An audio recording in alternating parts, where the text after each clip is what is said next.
This cyborg queen may look like a conquered prize, but she isn't, because a single human whisper will shatter her chains. The stars outside her cell burned cold and silent, their light spilling across metal walls that gleamed like polished ice. She sat still, her silver circuitry glowing faintly beneath pale skin, a queen reduced to property. Around her wrists, alloy cuffs hummed with the steady rhythm of control. Once she had commanded fleets, now she was cargo. Her reflection in the steel bulkhead looked calm, but inside her circuit screamed. They said her purpose was to seal peace between empires, to marry the warlord who had conquered her world. Yet as the door slid open and armored guards stepped inside, one of them looked different, taller, human. When his gaze met hers, she saw a flicker, recognition, sorrow, something she had not seen in years. His voice was low, careful, but the name he whispered tore through the silence like a spark through darkness. Lyra, her childhood name, a name no one here should have known. And in that instant, the Machine Queen remembered what hope felt like. If the union proceeds, Lyra becomes a possession, a living machine bound to serve the Draxian crown. And she will not fall alone. Across the Empire, other hybrid minds will remain trapped in stasis, their thoughts harvested to build the tyrant's power. If she submits, they all suffer. If she resists, she may doom them all. Time is running out. The wedding ship arrives in 7 cycles, and when it does, her freedom, and the freedom of thousands, will vanish forever. The cyborg queen sat inside the transport chamber, her wrists bound by glimmering cuffs that hummed with quiet power. The guards around her moved like shadows, cold and mechanical. She had once been feared across the galaxies, a warrior born of metal and mind, but now she was reduced to an ornament in a royal bargain. Her silver hair fell across her face as she stared at her reflection in the metal wall. Was this all she had become? A trophy wrapped in silk and sorrow? The overseer's voice cracked through the silence. Straighten your posture, Queen Lyra. A royal consort must look perfect. Perfect. The word felt poisonous. Perfection was a cage, polished and gleaming. Still, she obeyed, because resistance meant punishment, and she had already learned that pain in 1,000 mechanical ways. The ship trembled as it neared the Draxian border, her future closing in like a trap. Then the door opened and a new group of guards entered. Most were Draxian, but one was human. He stood taller than the others, his armor battered but proud, his eyes like stormlight under the visor. When he looked at her, the world seemed to stop. For a second, she forgot the cold hum of her chains. Forgotten memories flickered through her circuits. A boy on a sunlit field, laughter, promises made under alien trees. It couldn't be him. It was him, Lyra, he whispered again, barely moving his lips. Her chest tightened. His name came back to her through the static of years. Ethan. And suddenly, the war between despair and hope had a new soldier. 3 nights passed before Lyra saw him again. 3 nights of endless training in etiquette, submission, and silence. The Draxian matrons recited lessons about obedience and beauty while stripping away everything that made her feel alive. But on the 4th night, a soft pattern of knocks came at her door. 3 quick taps, a pause, then 2 more. A code she had once known by heart. She opened the door and there he was, no armor, just a plain worker's uniform. He looked older, harder, but when he smiled, she saw the boy she had once trusted. He entered, voice low. Security maintenance. Just doing my rounds. Then quieter. May I come in? When the door shut, the act dropped. They stood there in silence, the hum of the ship fading beneath the sound of 2 hearts remembering. I thought you were gone, she whispered. I was, he said, but I came back for you. She wanted to believe him, yet hope was dangerous. It broke people faster than pain. But when he reached out and brushed his fingers across her cheek, she felt warmth. Real, human warmth. Something she hadn't known in years.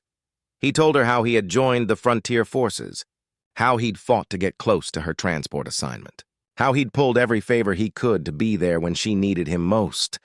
I'm getting you out, he said. Even if it kills me? Her voice trembled. Ethan, they'll destroy us.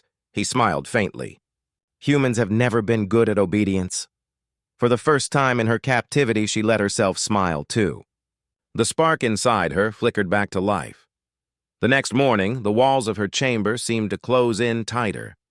Lyra went through the motions of her lessons, bowing, walking, reciting scripted phrases, but her mind was elsewhere. Every second stretched long and sharp. She could still feel Ethan's hand against hers, the warmth of it burning through the cold metal of her restraints. That night, as she tried to rest, a voice came from the corner of her darkened room. "You're not as quiet as you think, Queen." Lyra spun around. A tall, slender woman stepped out of the shadows, another captive. Her skin was pale green, eyes glowing faintly gold. It was Sarah, one of the Draxian noble hostages. She had spoken to Lyra only once before, but now her tone was different, colder and knowing. "I heard you," Sarah said softly. "Talking to the human." Lyra's pulse raced. "You're mistaken." Sarah smiled, slow and sharp. "Don't bother lying. I don't want to report you. I want in." Lyra frowned.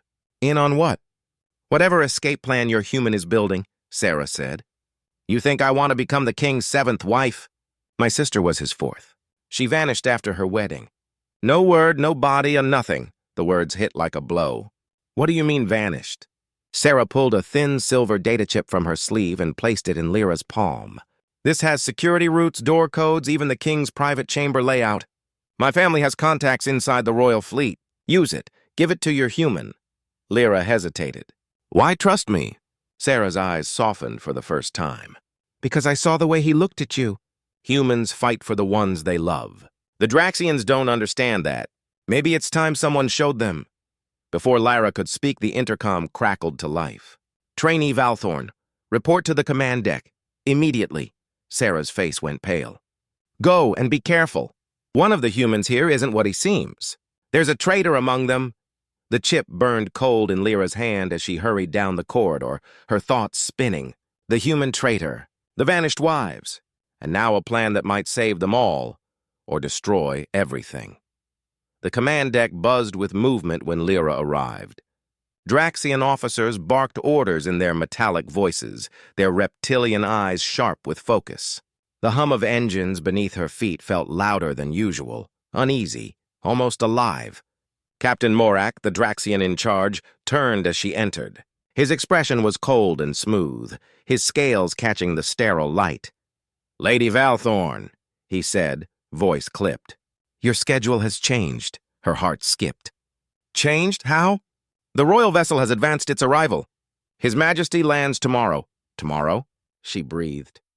"But that's an honor," Morak interrupted. "The king grows impatient to claim his bride." The word claim burned in her mind like acid. Tomorrow. That left no time for Ethan's plan, no time to meet, to escape, to think. She lowered her head, forcing her voice to stay steady. "As His Majesty commands." Morak's slitted eyes narrowed, searching her face for cracks. "See that you remember your place." When she was dismissed, Lyra's hands shook as she walked the empty corridor. Tomorrow. She had less than one cycle to survive, less than one to act. She needed Ethan. She needed to warn him, but when she reached her quarters, he was already there. He stood by the door, out of uniform, tension carved into every line of his face. "We have a problem," he said quietly. "I know," she whispered. "The king arrives tomorrow." He blinked in surprise. "How did you—" "I was just summoned." "They're rushing everything." She pressed the data chip into his hand. "Sarah gave me this, schematics, codes, everything." He looked at it, eyes widening. "Then we still have a chance." "There's a traitor among the humans," she warned. Sarah overheard. "Keller," Ethan said grimly. "I caught him in my files. He's working with the Draxians. But he wants out. He's using it as leverage. I told him I'd help just to buy time." Lyra's breath caught.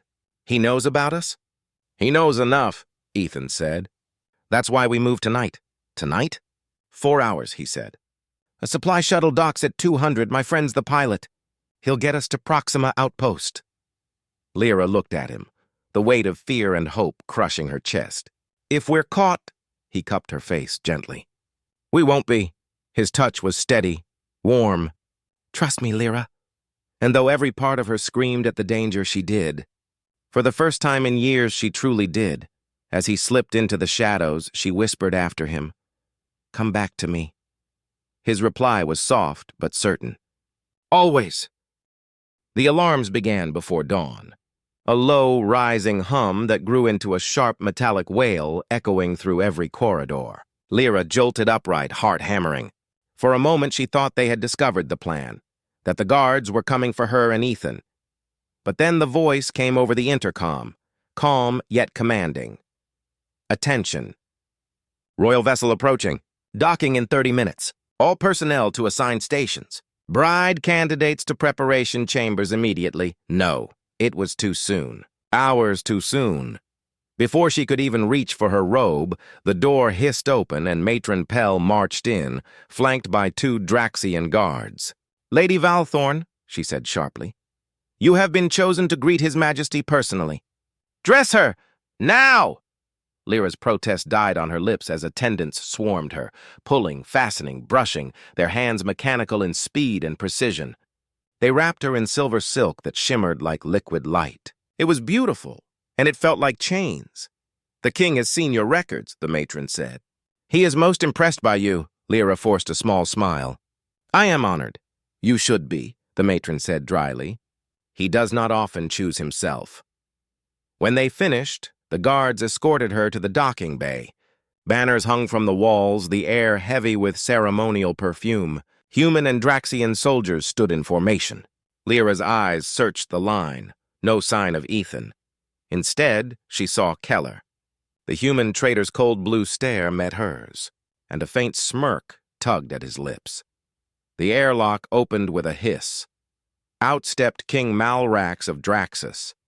Taller than any human, scaled skin the color of copper flame, and golden eyes that gleamed like molten metal. His voice was smooth and deep when he spoke. "So this is the daughter of House Valthorn," he said. The reports did not lie. Lyra bowed low, her heart pounding so hard she thought he might hear it. "Your Majesty honors me beyond measure." He extended a hand, the claws sharp and gleaming. "Walk with me," she obeyed. The heat of his palm felt unnatural against her cool skin. As he guided her down the long corridor, he spoke of politics, power, and the Empire's greatness. His words flowed like honey over poison. "You are quiet," he observed. "Are you afraid?" "Only of disappointing you, Majesty," she said softly. He chuckled. "Diplomatic. I like that." They entered the observation deck, a glass dome filled with starlight. Beyond the glass, galaxies stretched endless and cold. Lyra forced herself to breathe. Somewhere out there, Ethan was watching. Somewhere he was moving through shadows, waiting for his chance. "Soon," the king said, gazing at the stars, "the ceremony will bind our worlds forever." Her hands trembled inside her sleeves. "Forever," she echoed. The word felt like a curse. Then, without warning, the station shook. A thunderous explosion tore through the air, the lights flickering to red. Sirens screamed as alarms blared across every channel. The king's eyes narrowed. "What is this?" A voice crackled through the comm. "Unidentified vessel firing on the station, Your Majesty." "We're under attack!" King Malrax turned sharply, fury flashing across his face. "Seal the bays. Deploy defenses, now!" Lyra staggered as the deck trembled again. Smoke drifted through the vents, and the stars outside burned bright with weapons fire. She clutched the king's arm, forcing her voice to tremble. "Your Majesty, what's happening?" He placed his hand over hers, a gesture of false comfort. "Fear not, little one," he said. "You are safe with me." But as guards rushed them toward the royal vessel, Lyra's thoughts were far from safety. If the attack was real, Ethan had found his chance, and if he was still alive, tonight was the only night they could escape. Or die trying. The royal vessel was silent once the airlock sealed behind them. The battle sounds outside faded into a dull, distant echo. Lyra's pulse still raced as King Malrax guided her through a corridor lined with gold-lit panels and heavy drapes. Everything here gleamed with cruel beauty. The ship smelled of polished metal and strange spices, a reminder that luxury could be another kind of prison. "You will be safe here," the king said as they entered his private wing, "while I deal with these intruders." She bowed her head, masking the fear twisting in her stomach. "Your Majesty is most kind." He studied her for a long moment, then smiled, slow, deliberate, showing teeth that were just a little too sharp. "You are not what I expected, Lady Valthorn. Most women tremble before me. I learned long ago that fear changes nothing," she replied. "Wise words," he said softly, turning to leave. "Rest. When I return, we shall discuss your future." The door slid shut with a hiss. The lock engaged. Lyra waited until the echo of his footsteps vanished, then moved. Her eyes scanned the chamber. No visible exits, no open panels, only decorative walls and one small console near a side door. She pressed her palm against it. To her shock, it lit up under her touch, glowing faintly blue. The door slid open, revealing a narrow corridor washed in cold light. Lyra hesitated, then stepped through. The air inside was freezing, her breath forming mist. The corridor led to a heavy sealed door with alien symbols etched into its surface. Another palm scanner waited. She placed her hand on it, and again the door obeyed. What she saw beyond froze her in place. Rows upon rows of glass pods lined the vast chamber. Each pod glowed softly, casting eerie reflections on the metal floor. Inside each one was a woman, different species, different ages, all perfectly still. Their eyes closed, faces serene, as if sleeping. Lyra walked closer, her heart pounding. The nearest pod held a woman with pale green skin and delicate features. Recognition hit her like a shockwave. "It was Sarah's sister." "No," Lyra whispered, pressing her hand to the glass. The woman's chest rose and fell faintly, her eyes flickering beneath closed lids. She was alive, but trapped in a dream that would never end. A voice came from behind her. "Beautiful, aren't they?" Lyra spun around. King Malrak stood in the doorway, his golden eyes glowing in the cold blue light. "I wondered how long before curiosity would lead you here," he said. "You continue to impress me." She backed away, her voice trembling. "What is this? What have you done to them?" He stepped forward, calm and proud. "I have preserved them. My former consorts. Each serves the Empire even now, their minds linked to our central network. They calculate. They create. They think for us." Her stomach twisted. "You turned them into machines." "They were already limited," he replied coldly. "Now they are eternal. Their beauty and intellect serve a higher purpose." Lyra shook her head, horror tightening in her chest. "They're not serving, they're suffering." He smiled faintly. "Pain and purpose are not so different, my dear." "You will understand soon." She stumbled back as he raised a hand toward her face, his voice lowering to a whisper. "You have potential beyond the others. Once the ceremony is complete, you will join them. Not yet, of course. First, you will give me something I want even more." Her voice broke. "And what's that?" "The human," he said simply. "Tell me who he is." Lyra's mind screamed at her to lie, but before she could speak, the ship shuddered violently. Red lights flashed. Alarms blared through the chamber. The king growled, fury breaking through his calm. "They dare attack me?" He turned toward the door, snapping orders through his calm. "Seal this chamber. I'll deal with her later." As he stormed out, the doors sealed shut behind him with a metallic hiss. Lyra pressed her hand against the glass pod beside her. "I'll free you," she whispered. "All of you." And from somewhere beyond the walls, amid the chaos and explosions, she heard a voice echo faintly through the comm system. Deep, human, and unmistakable. "Lyra, hold on." "I'm coming, Ethan. He was alive." The door behind the farthest pod hissed open, and a shape stepped through the haze. For one breathless moment, Lyra thought it was a dream. Then she saw the bruises, the soot streaked across his uniform, and the fire still burning in his gray eyes. "Ethan," she breathed. He smiled, exhausted but alive. "I told you I'd come back." She ran to him, and for a heartbeat, the cold world disappeared. His arms closed around her, strong and real. She could feel his heart beating against her chest, steady, human, and full of defiance.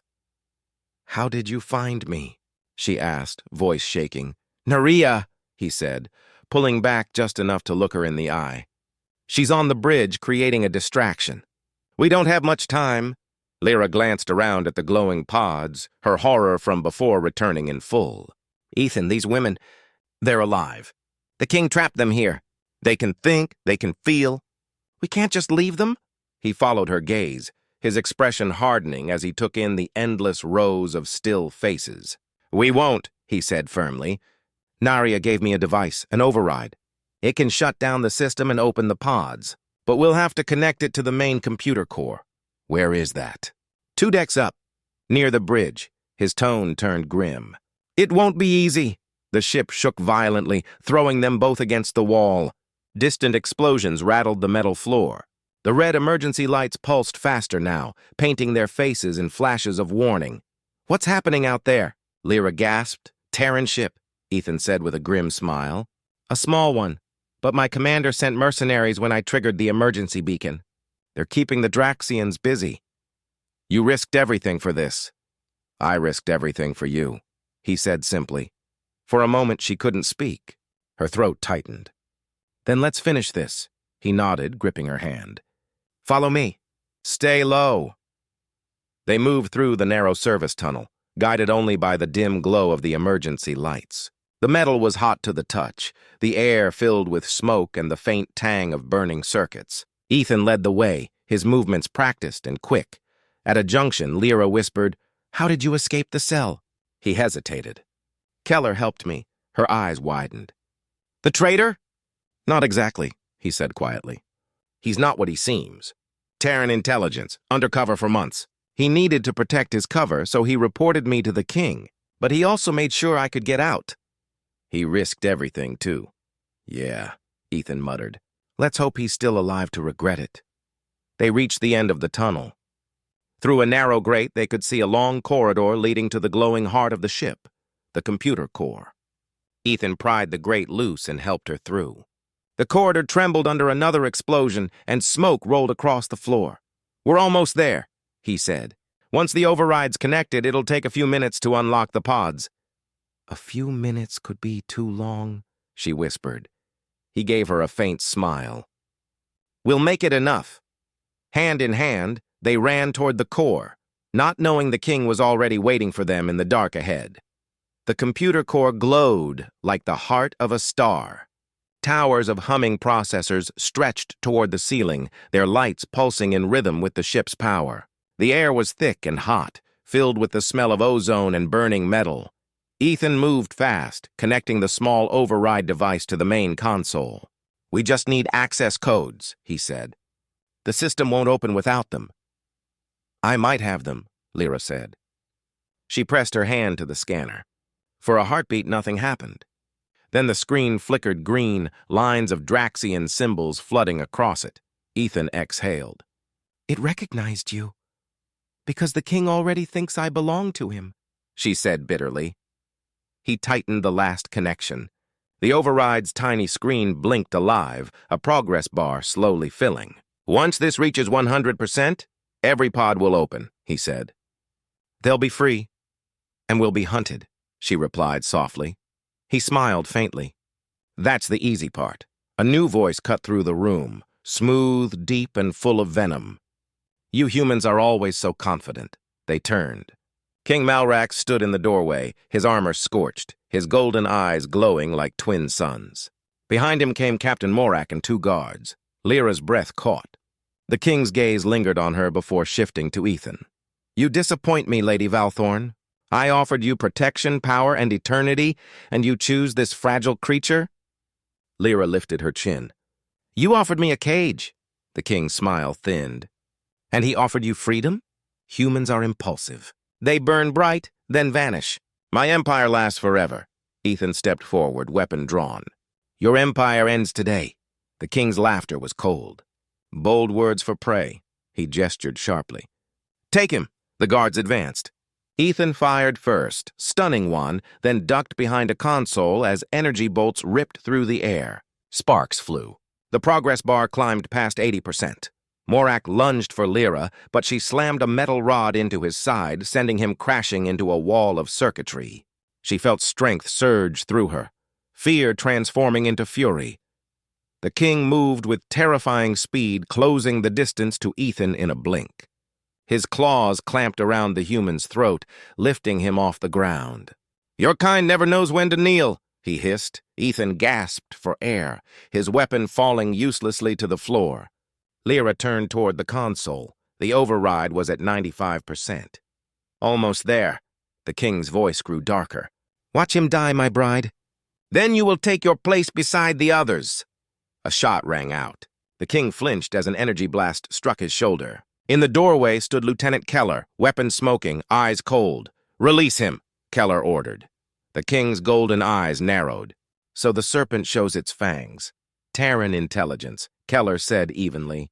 "And you're in violation of every galactic accord in existence," the king snarled. "You have no power here." "I do now," Keller said, firing again. The blast hit the king's arm, forcing him to drop Ethan. The human fell hard but rolled to his feet, grabbing his weapon. The override beeped, complete. Across the ship, alarms changed tone. Lyra's heart leapt. "It worked! The pods are opening!" The king roared, his fury shaking the chamber. "You've doomed us all!" "No," Lyra said. "We've freed them." With a final surge of strength, the king lunged at her. Ethan fired. The blast struck his chest, but still he advanced. Then another explosion ripped through the ship, throwing them all to the floor. The ceiling buckled, debris crashing down. When the smoke cleared, the king lay buried beneath twisted metal, his golden eyes dim. Ethan reached for Lyra, pulling her close. "Are you hurt?" She shook her head, trembling. "He's not dead. He'll come after us." "Then we don't give him the chance," Keller said, reloading his weapon. "This ship's falling apart. We need to move, now!" As they ran through the corridors, Lyra looked back one last time. The king's body was still beneath the wreckage, but his words echoed in her mind like a curse. Humans burn bright, then vanish. She only hoped he was wrong. Smoke filled the corridors, thick and choking. The ship groaned as metal screamed under pressure, each shudder of its hull a warning that time was almost gone. Lyra clung to Ethan's arm as they ran, Keller close behind them. The emergency lights flashed crimson, painting the halls like veins of a dying beast. "We're losing stability," Keller shouted over the alarms. "Escape pods are 2 decks down." "Go!" Ethan yelled. "I'll cover the rear." They darted around a corner, nearly colliding with panicked Draxian soldiers. Ethan fired twice, clean, controlled shots, and the soldiers fell. The air smelled of ozone and burning insulation. As they reached the lower deck, Lyra glanced through a viewport. The stars beyond were scattered like broken glass, and far in the distance flashes of battle still lit the void. A Terran ship, small but fierce, fought to keep the royal vessel pinned. The odds were impossible, but humanity had never cared about odds. "This way," Keller called. They burst into the escape bay. Pods lined the walls, half of them already gone. The others hissed as freed brides stumbled inside, dazed and frightened. And at the center of it all was Naria, her green skin streaked with soot, helping one of the rescued women into a pod. "Lyra," she cried, relief flooding her face. "You did it!" Lyra grabbed her hand. "We did it! Your sister, she's free!" Naria's eyes shone with tears. "Then it was worth everything." Keller scanned the room. 3 pods left. "Move now!" They started loading the last survivors when a deep, thunderous roar froze them in place. The sound was not from the ship. It came from something alive. From the shadows at the far end of the bay stepped King Malrax. His armor was torn. One arm burned black from energy fire, but he still towered like a monster out of myth. His eyes blazed gold with hatred. "You think you can take what is mine?" he thundered. Lyra's stomach turned to ice. "He's still alive." "Go," Keller shouted, raising his weapon. "I'll hold him," Ethan yelled, already stepping forward. "Not alone," Keller said. He took position beside Ethan, grim and steady. Lyra's breath caught. "Ethan, please!" He turned to her, his face calm in the red light. "Get in the pod, Lyra. I won't leave you." He smiled faintly, that same crooked smile she remembered from long ago. "You have to. You're the reason we're fighting at all." The king's roar shook the chamber. "You dare defy me, humans? You are dust before my power." Ethan didn't flinch. "Then let's see how dust fights back." The king lunged. Keller fired first, the blast striking his chest, but the monster barely slowed. Ethan ducked, firing at his legs. Sparks exploded from the king's armor, but still he advanced, swinging a clawed hand that sent Keller crashing into a wall. Lyra screamed. Ethan turned in time to block the next blow with a fallen guard's weapon. The impact sent him to his knees. The king loomed over him, teeth bared in triumph. "Pathetic human," he hissed. "You fight for nothing." Ethan looked up, blood on his lip, fire in his eyes. "I fight for her." He raised the weapon and fired point blank. The blast hit the king's chest, staggering him backward. At the same time, Keller, half-conscious, dragged himself upright and fired again. Together, the two beams cut through the king's armor. Malrax roared one final time, his massive form collapsing to the floor. The golden light in his eyes flickered, then went out. Lyra ran to Ethan, tears streaking her face. "Ethan!" He caught her in his arms, breathing hard but alive. "I told you," he whispered. "Humans don't die easy." Keller leaned against the wall, managing a tired grin. "Save the speeches. The ship's done for. Go!" Naria pulled Lyra toward the last pod. "Now before the core blows!" Ethan kissed her once, quick, fierce, full of everything they couldn't say.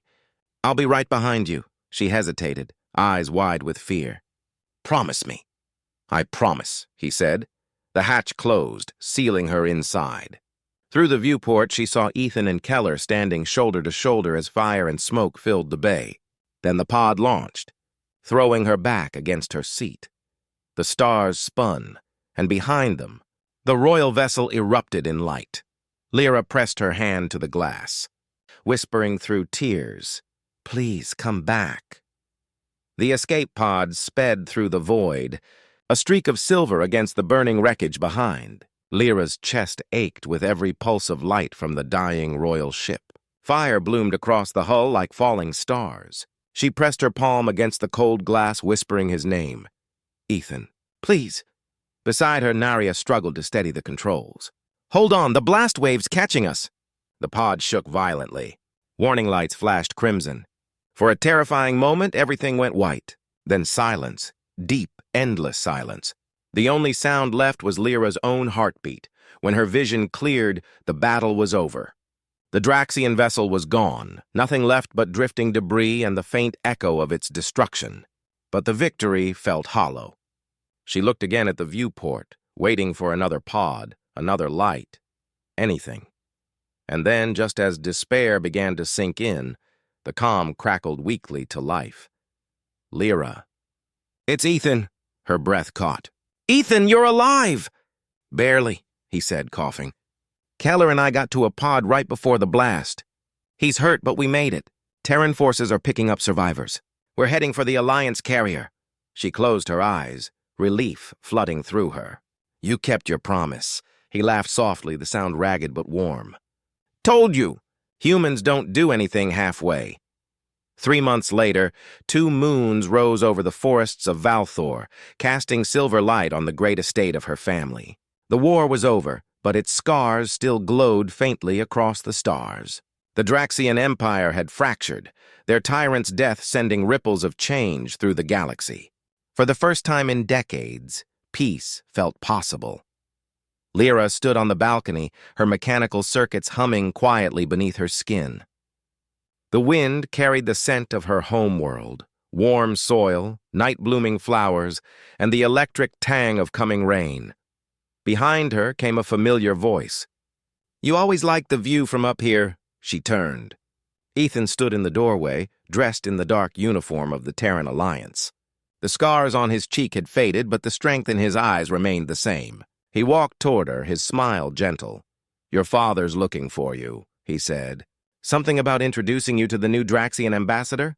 Lyra laughed softly. "He can wait. Just for a little while." He joined her at the railing, the light of the moons painting his features in silver. Naria sent a message. "Her sister's recovering. They're building a foundation to help the others who were freed." Lyra nodded, her voice full of quiet pride. "Good, it's the least we can do." Already handled, Ethan said. Your father approved the funding this morning. She looked up at him, a smile curving her lips. My father approves of you now? Apparently, he said with a grin. Turns out helping overthrow an interstellar tyrant does wonders for a man's reputation. Lyra stepped closer, placing her hands against his chest. You changed everything, Ethan. He shook his head. We changed it. Together. Their lips met, soft and certain, beneath the twin moons. For a moment, the world was quiet. No alarms, no chains, no fear. Just the pulse of two hearts, one human, one machine, beating as one. Behind them, Duke Valthorn's voice echoed from the hall. Daughter! Commander Reynolds! You're wanted inside. Lyra smiled without turning. Coming, father. Ethan leaned close and whispered in her ear. I told you. Humans never do anything halfway, especially when it comes to rescuing the women they love. Lyra's heart swelled. Once she had been a bound queen beneath alien stars. Now she was free, a woman, a leader, and a symbol of something greater than any empire. Love, courage, hope. The human whisper that had once shattered her cage now carried her into a new world, and she wouldn't have it any other way. And that's how a single whisper changed the fate of two worlds. The cyborg queen, once a symbol of conquest, became the spark of freedom. The human soldier who defied an empire became the proof that courage can cross any boundary. Even the boundary between flesh and metal. Between logic and love. Together they tore down a kingdom built on control and silence. Together they showed that hope doesn't need an army, only a heartbeat strong enough to be heard through the noise. Lyra's name would echo through history, not as a prisoner or a possession, but as the queen who remembered what it meant to feel. Ethan's name would stand beside hers, the man who looked at a machine and saw a soul. And somewhere among the stars, where ships glide between worlds and ancient empires rebuild from their ruins, people still whisper their story, the tale of the cyborg queen who wept beneath alien stars, until a human whispered hope, because even in the darkest corner of the universe, a single voice can change everything.